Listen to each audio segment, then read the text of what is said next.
On May 16th, 1999, Andy Politz and I were just about to step into the pages of one of the greatest unsolved mysteries in all of exploration. George Mallory and Sandy Irvine, last seen high upon the northeast ridge of Mount Everest, reportedly seen going strong for the top, only hours away from the top to become the first to ever stand on the hallowed peak.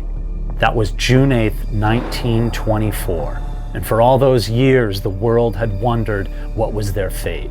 Their disappearance became legend, front page news around the world.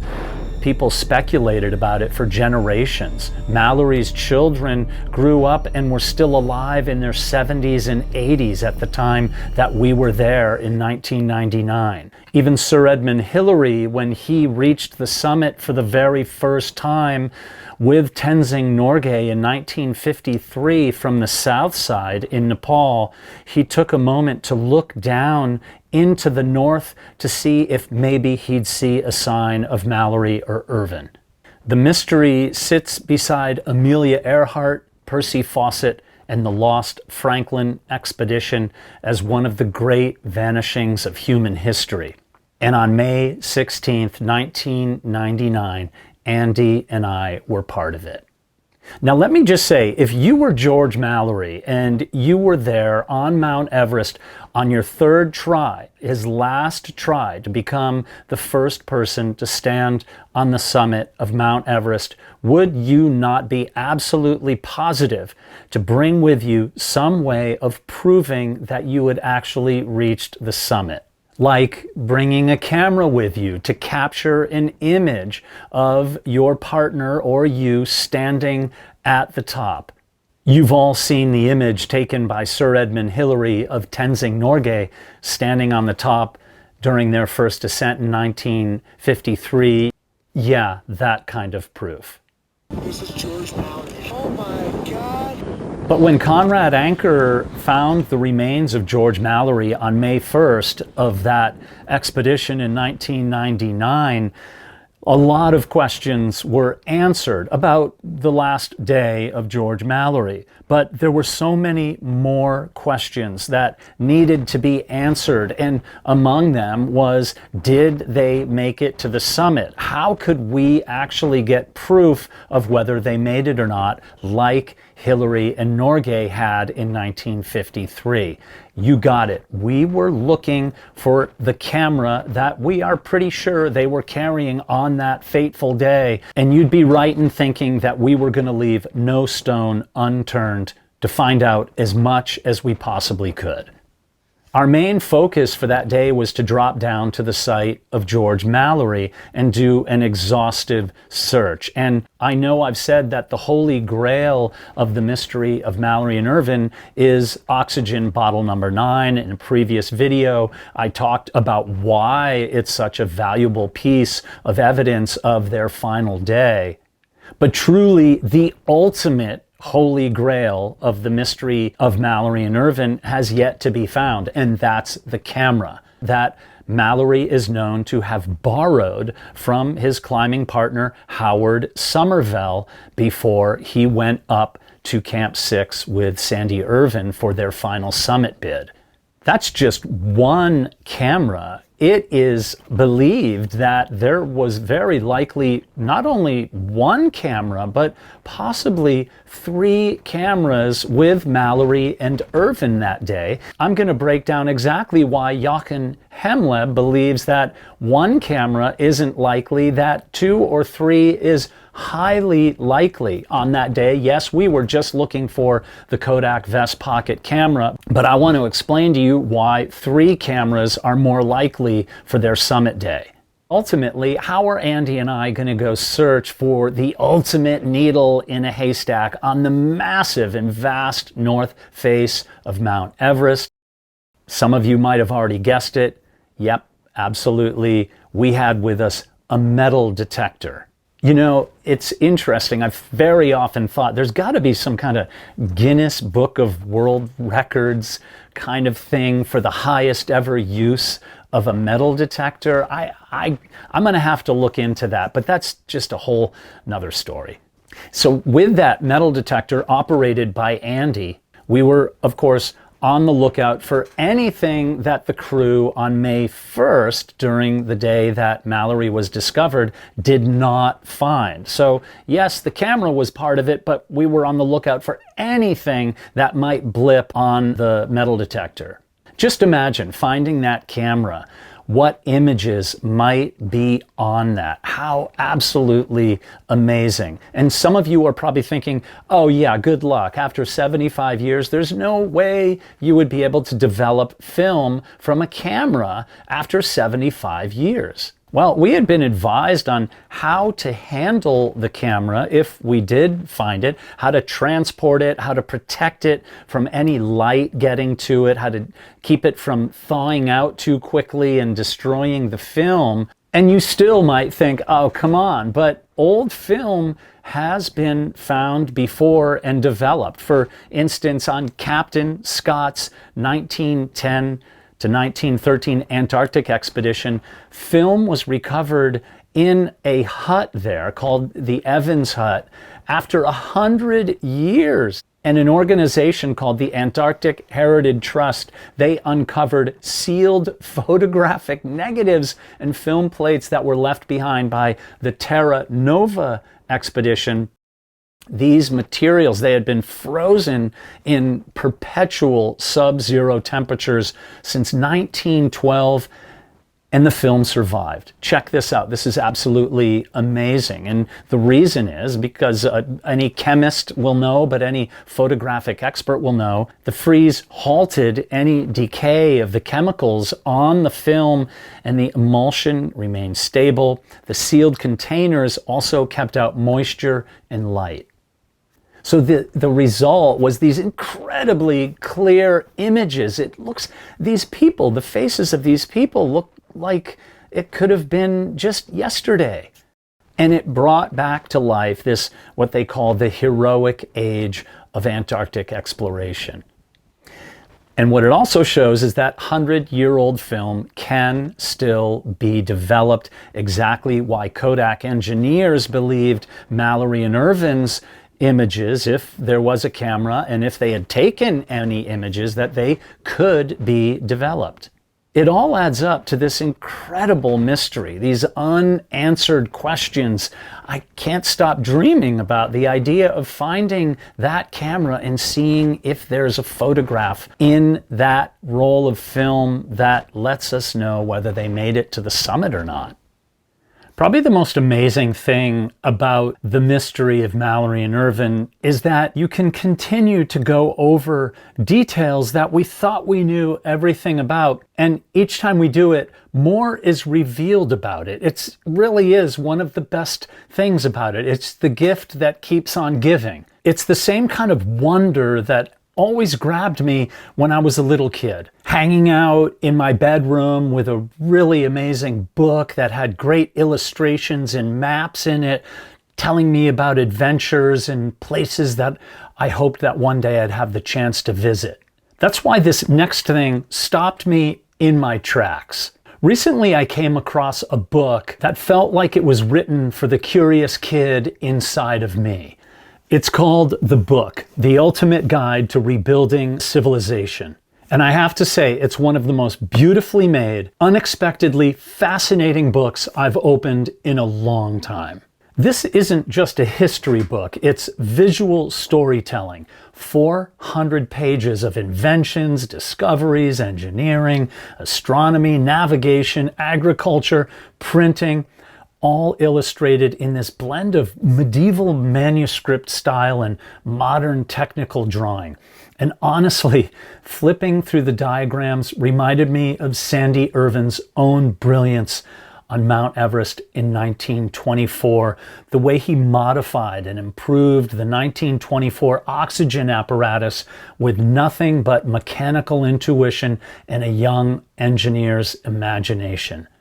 And what surprised me is how useful it feels. It's the sort of book that reminds you about the curiosity of the human mind, how innovation and trial, error, and human stubbornness brought us to where we are.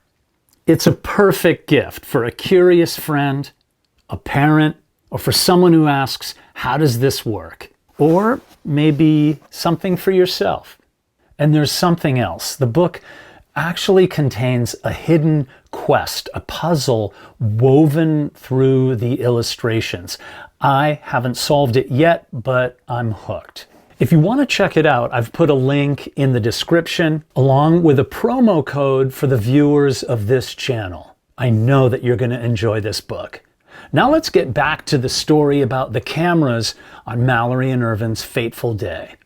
Experts from Eastman Kodak assured our team in 1999 that that film actually would be developable. I have a video that I'm going to put in the description that you can check out after this video, but we had an entire team from Eastman Kodak saying this is how we're going to do it and this is what you need to do to make sure that that film, the integrity of the film is maintained so we can see if there are any photographs on it.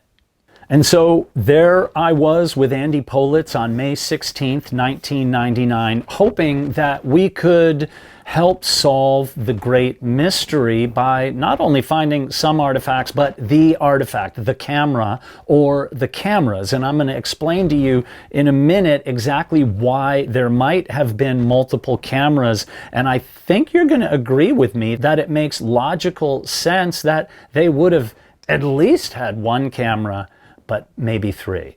And some time back, I had a conversation with my friend and the expedition historian who made the search area for Mallory and Irvine. He told me in no uncertain terms that it was highly likely, not possible, that 3 cameras might have gone on up to the summit that day. And I think you can all understand why having a camera on such a big day would have been vitally important. To understand why having a camera on that summit day was so vitally important, another reason other than just the proof, you have to go back to the formation of that 1924 British expedition. The Royal Geographical Society had already put the money out for 2 previous expeditions. They were in debt from the 1922 expedition by $2,000. Sounds trifling now, but a ton of money back then. And they weren't so willing to shell out another bucket load of money for an expedition with the possibility of failing, with the possibility of bringing the whole United Kingdom up in anticipation and letting them down again. Britain was also still recovering from World War I. Money wasn't just flying all over the place. Many of the men of that country had lost their lives fighting in the war, and money was understandably scarce. And so instead of sending the entire country down that rabbit hole once again, they ultimately found their funding from expedition filmmaker John Knoll, who had filmed the expedition in 1922, and his film was kind of a commercial flop. He had invested money in it, and it just didn't take off the way they were hoping that it would. So John Knoll said, hey, I'll pony up all my money for this expedition on the one exception that I retain all of the rights to the film and the photographs of that expedition. I'll front all the money. And the RGS said, sure. Now back then it was $10,000 total. He would pay off the $2,000 debt plus another $8,000 to finance the expedition. I'm assuming it's British pounds we're talking about. And if you do a real general conversion of 10,000 British pounds in 1924, that money today would be worth about 750,000 British pounds, which today converts to about $1 million US. That's a ton of money. all of you have seen his work, Captain John Knoll, his photos and his film, and he ultimately said, okay, let's go. I'm the expedition filmmaker, and I'm going to make sure that we have enough cameras for everybody so we can get the best possible film. Those included more than enough still cameras, the Kodak vest pockets, as well as these small cine cameras that you could wind up and shoot about a minute of film on. And John Knoll was banking on the idea that this film was going to hit it big, that he would make his money. He even formed a company to invest in this idea, and John Knoll went so far as to actually create a stamp that would be put on postcards and sent to people from around the world who were following the footsteps, albeit from quite a distance and time stamp away. But John Knoll was a true visionary, really underwriting this whole effort on the mountain. And you know that he wanted to get his investment back, and so he's going to be darn sure there are cameras in everybody's hands at all places on the mountain. So let's turn to our favorite Everest historian, Jochen Hemmleb, who I interviewed some time ago about the idea of the cameras. And it was new to me. When we were on the expedition in '99, I was told about just one camera. Remember, I told you earlier, I didn't think that we would find anything on this expedition, let alone a camera that one of them were thought to have been carrying. According to Jochen, we have at least one on-camera statement, an invaluable piece of testimony, and that is from Howard Somervell, who was in a BBC documentary from the early 1970s, where Somervell said, "Mallory had forgotten his camera, so I gave him mine." And that was the piece of testimony we were going on to look for the one camera. Now, just as a side note, Howard Somervell's great nephew, Graham Hoyland, was one of the original people to form this expedition to go back and look for the remains of Mallory and Irvine, and he was on that expedition with us in '99. So let's cut to Jochen's interview, because I think it shines a lot of light on this 1, 2, or 3 or no cameras issue. Here's Jochen. Hey, Jochen, so without going too far, quick question about the camera. Is it absolutely a definite what kind of camera he had? Hadn't you mentioned to me sometime before in a previous conversation that everybody on the team was given a camera? And I don't know if they were all vest pockets, were they? No, not really. They had their cameras, and well, now all we can say at this point is there's a statement by Howard Somervell, and that's on film. It's in a BBC documentary from the early 1970s, when he says, well, Mallory had forgotten his camera, so I gave him mine. And supposedly the information is right that this was a vest pocket camera, probably a very specific model, but definitely a vest pocket. And that's all we can say. But the point clearly is both Mallory and Irvine had their own cameras and were intending to take pictures on the summit climb. I like the joke that Irvine in the end probably ended up with having 3 cameras on him because, well, he had his own. The question is, where's Mallory's camera if it wasn't removed by the Chinese? With this new information, the second point can be ruled out, but there was the possibility that at one point during the climb, Mallory had said to Irvine, here, take a picture with my camera and keep it, and we sort that out when we are back at the camp. So that would have made 2. And then there's the diary entry in Irvine's diary, and it can be cross-checked in the reprint, the Irvine diaries, that he intended to take a small film camera, a cine camera. And I know from the Royal Geographical Archives, where the cameras are listed that were officially taken on the expedition, not the private cameras some members took, but they had a number of very small cine cameras with a roll of film that held 1 minute of film, and it worked with clockwork.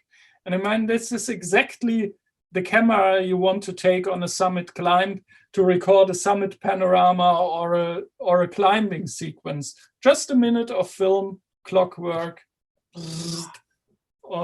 And Irvine has a diary entry that he intended to borrow such a pocket cine camera from the stock of Captain Noel. What is not certain is whether he actually took it on the final climb, because there is another entry in one of the camp diaries that after Mallory and Irvine's disappearance, Captain Noel's camera was taken down from the North Col, and it is not clear whether this refers to the camera that Irvine wanted to borrow from him or a different camera that he had left up there on the North Col.